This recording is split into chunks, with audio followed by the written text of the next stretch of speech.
O surrealismo foi um movimento artístico e literário que nasceu na década de 1920 em Paris. Reuniu muitos artistas que antes eram ligados ao dadaísmo e foi fortemente influenciado pelo pai da psicanálise, Sigmund Freud, quem propunha o inconsciente como fonte de criatividade em suas produções. Como principais representantes desse movimento temos Antonin Artaud no âmbito teatral, André Breton na poesia, Louis Buñuel no cinema, René Magritte, Marcel Duchamp e Salvador Dalí no campo das artes plásticas. André Breton se destacou como líder e mentor do movimento, 2 anos depois da dissolução de Dada, ocorrido em Paris em 1922, momento que instigou Breton a buscar um novo rumo a partir de suas influências dadaístas, sintetizado em um de seus poemas. Estas influências que brincavam com a desorientação do espectador, constituindo um passo em direção à destruição das maneiras convencionais de aprender o mundo e de manipular as próprias experiências, de acordo com os padrões pré-concebidos. Ao herdar esta atitude de Dada, Breton encontrou nas revelações de Sigmund Freud sobre o inconsciente uma possível diretriz para a libertação da imaginação. Breton acreditava que se podia obter acesso ao inconsciente e que a barreira entre consciente e inconsciente, mantida no interesse da ordem da razão, poderia ser eventualmente, em certo sentido, rompida. Ao herdar esta atitude de Dada, Breton encontrou nas revelações de Sigmund Freud sobre o inconsciente uma possível diretriz para a libertação da imaginação. Breton acreditava que se podia obter acesso ao inconsciente e que a barreira entre consciente e inconsciente, mantida no interesse da ordem da razão, poderia ser eventualmente, em certo sentido, rompida. Breton acreditava na futura harmonização dos dois estados, aparentemente tão contraditórios, do sonho e da realidade. Acreditava em uma espécie de realidade absoluta, de supra-realidade.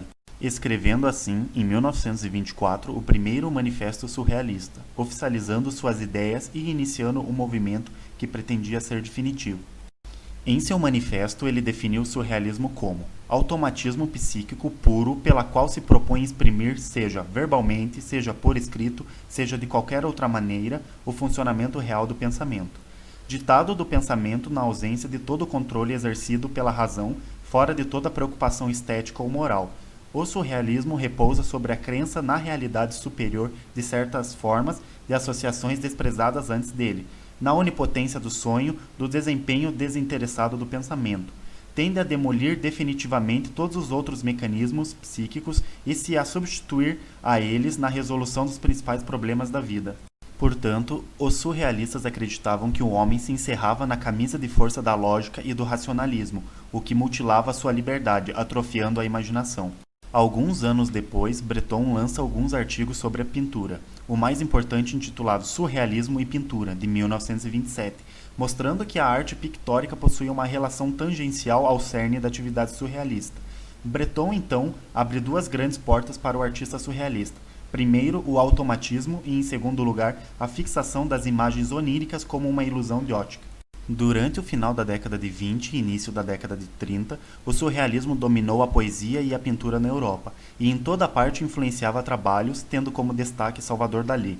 Dalí pertencia ao grupo de artistas que procuravam fixar os sonhos, especialmente porque sempre foi um grande defensor do desenho, tendo imagens que não relatavam um sonho, mas sim o mundo onírico. Dalí nasceu em 1904 em Figueiras, cidade catalã situada a 25 km da fronteira com a França. Ele era um menino tímido, carinhoso, inteligente, com um senso de humor e uma imaginação transbordante, sendo mimado pela sua mãe e pai, estes que desde cedo apoiaram sua precoce vocação para a pintura. Desde pequeno se sentia importante e sempre se fantasiava como rei, fazendo-se sentir grandioso, sendo esse o início de sua personalidade megalomaníaca. Aos 13 anos, seu pai, aconselhado pelo pintor Ramon Pichot, matricula Dalí na Escola Municipal de Desenhos de Figueiras, iniciando aí sua formação técnica para as artes. Quando criança, Dalí demonstrava uma personalidade conflitante. Acusava seus pais de cometerem um crime subconsciente, pois deram a ele o mesmo nome que seu irmão mais velho, morto 2 anos antes de seu nascimento. Seu comportamento incomum se agravou pelo fato de ter um retrato do irmão morto em seu quarto, ao lado de uma reprodução do Cristo de Velázquez, assim criando-lhe um problema de identidade. Outro fator que contribuiu para a formação de seu psicológico foi o fato de andar vestido como uma menina em sua infância, demonstrando a forte vontade por parte da mãe em ter uma filha. Quando sua irmã nasceu, Dalí começou a se vestir como menino, em geral com um traje de marinheiro, criando posteriormente uma suposta crise de identidade. Já na adolescência, Dalí gostava de pintar paisagens e pôr do sol, se interessando pela luz, cores e harmonia entre elas, passando por uma fase impressionista. Aos 18 anos, Dalí começou seus estudos de pintura na Academia de São Fernando, em Madrid, um importante ponto de referência na modernidade madrilenha, dos anos 20. Mas as aulas de belas artes o decepcionaram, pois queria aprender o ofício de pintor. Os professores eram inovadores e esqueciam do ensino acadêmico. Então Dalí compreendeu que o futuro não estaria no impressionismo. Logo seu espírito inquieto o levou a uma fase cubista com influências de Picasso. Tendo seus companheiros descoberto que ele era um pintor cubista, passou de excêntrico a admirado, assim surgindo novas amizades que marcariam para sempre o futuro de Dalí. Dentre as mais próximas se destaca Luis Buñuel, com quem em alguns anos irá produzir 2 filmes. Em 1926, Dalí foi expulso definitivamente da Escola São Fernando, por ser extravagante e por negar-se a ser examinado por um tribunal que considerava menos qualificado do que ele, assim arruinando seu futuro como professor. Em 1927, Joan Miró e Pierre Loeb visitam Dalí em Figueiras e ficam impressionados com os seus trabalhos, dizendo a Dalí que sua obra estava sob outras influências e que não duvidava que logo encontraria a própria direção. Época em que Miró já estava em Paris e tinha contato com o movimento surrealista, através da sua amizade com André Breton, sendo acolhido entre eles e obtendo êxito em Paris. Um ano depois, Dalí chega em Paris e, através de Miró, é apresentado a Breton, sendo esse o seu primeiro contato pessoal com os surrealistas. Agora, em 1929, Dalí foi a Paris para filmar, com Luis Buñuel, o consagrado filme Um Cão Andaluz. Para Dalí, o filme era um quadro em movimento.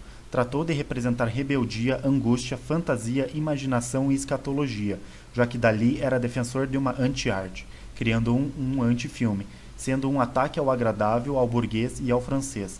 Após sua estreia, o filme Um Cão Andaluz foi considerado o primeiro filme surrealista, marcado pela cena profundamente angustiante do corte do olho, junto com suas alusões sexuais edipianas e freudianas, exaltando o absurdo, o putrefato através do asno podre, efetivando de vez Dalí e Buñuel no movimento surrealista. Esse filme nasceu do encontro de 2 sonhos. Dalí havia sonhado com formigas saindo da mão e Buñuel sonhara com uma navalha fendendo um olho, cenas que se tornariam clássicas e retratadas no filme.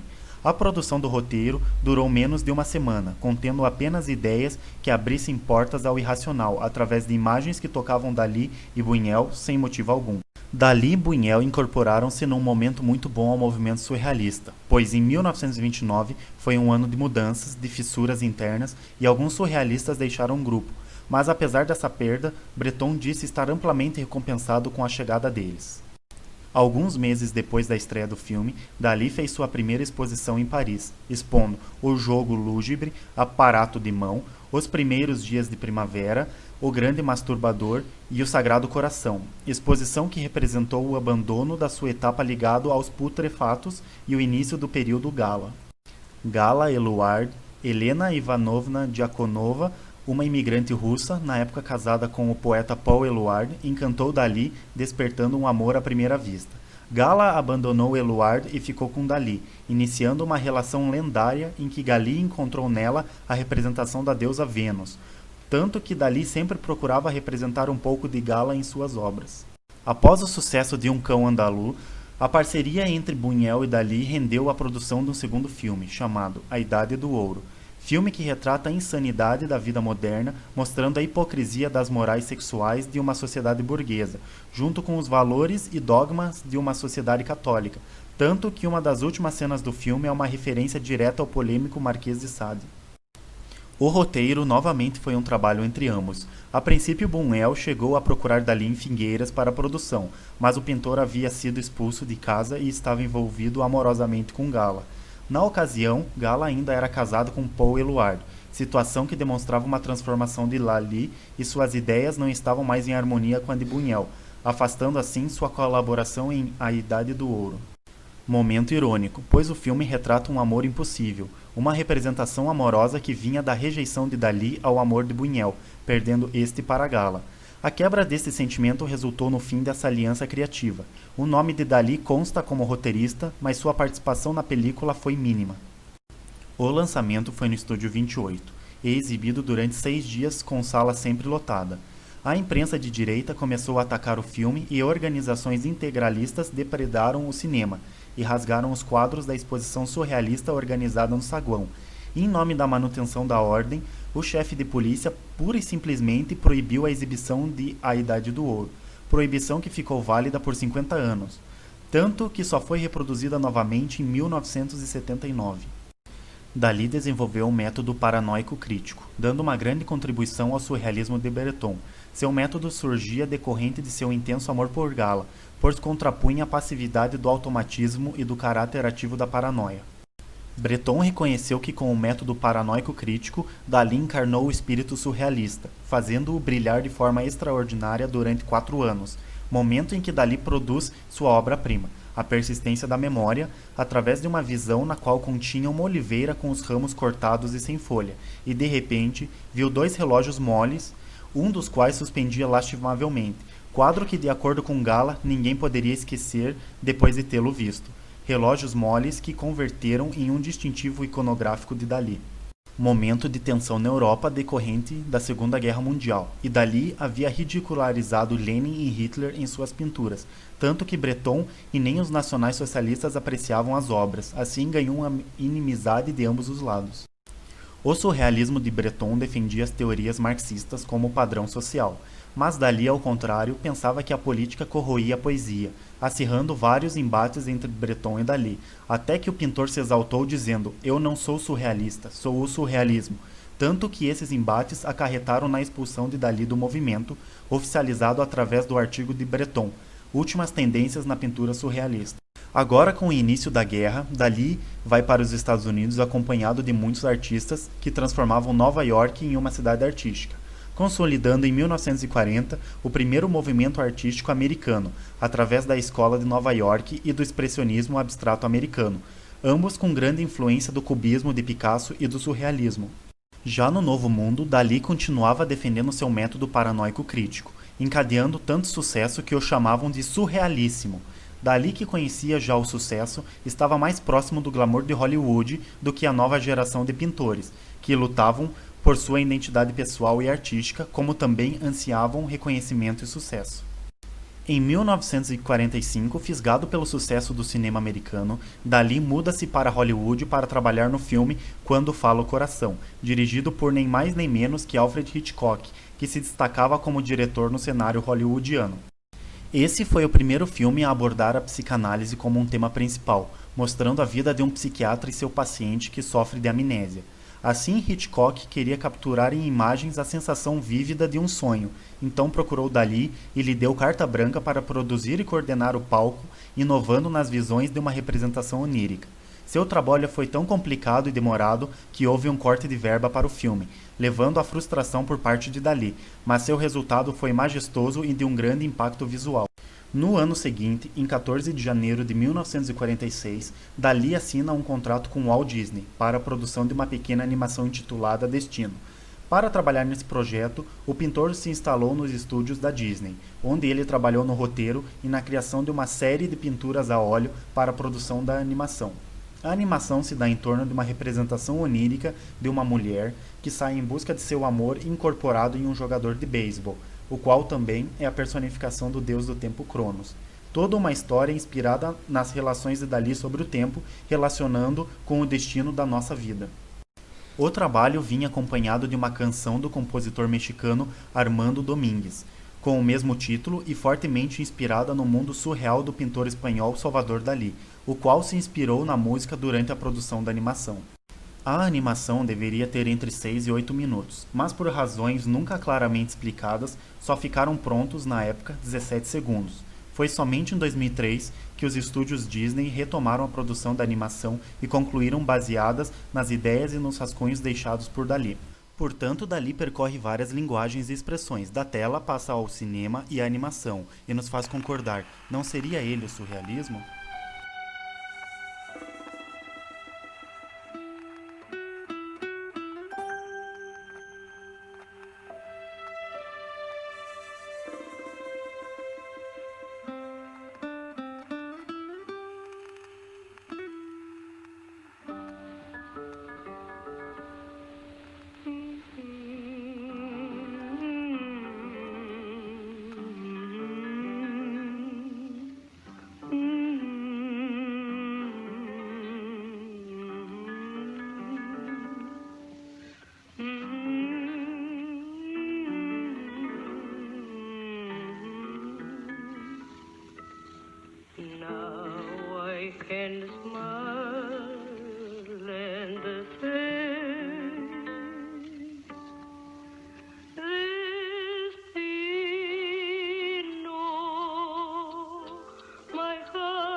came along.